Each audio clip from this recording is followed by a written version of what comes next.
ژاړم په دې چې سفر ډېر اوږد دی او سامان کم دی.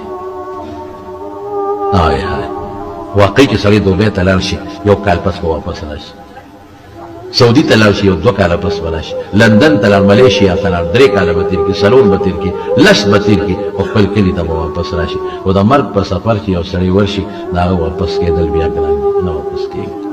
د ځمکې له هغه بیا نشي راتلی، خیر د خپل کور ته واپس نشي راتلی، د خپلې بسترې ته واپس نشي راتلی. دا ځان له چې خشته ښکلې قالین اغوښتی دی او دا پوست هغې له نشي راتلی، او دا اعلام د فومو چې کوم ځان له دا بستره جوړه کړې ده او پوست بالښ یې جوړ کړی دی، دې له بیا نشي راتلی. دا چې کوم ایسي ځان ته کوټه کې لګولی دی د دې ایسي یخوالي له بیا نشي راتلی. په ژمي کې چې دا کوم هیټر لګولی دی د دې ګرمایش له بیا نشي راتلی. ختم، خیر و خلاص.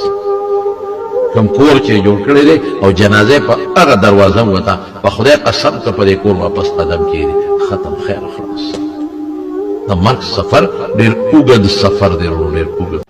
یقین په خدای وکړه چې سړی وایي چې دا زه کوم وخت کې مرمه او زما نه دا ساه خېږي او دا بچي رانه پاتې کېږي او دا کور ته ګورم او ځان له مې جوړ کړی دی چې دا به څنګه حالت وي. ساه چې د انسان نه ووته او مړ شو، په هغه کور واپس بیا نه راځي. زما والد صاحب چې کوم وخت کې د هغه جنازه مونږ وړله اوچته م کړه او په دروازه مونږ جنازه ایستله، نو بې اختیاره زما د خولې نه یو ټکې ووت، اوس مې یاد بې اختیاره په قصد نه. ما وی والد صاحب مې دا کور جوړ کړی او نن په دې دروازه ووت، بس د اخیري وتل دی، واپس په دې دروازه بیا نه راځي. ځان له دې بنګله جوړه کړه خو چې په د مړي په کټ کې دی ووتې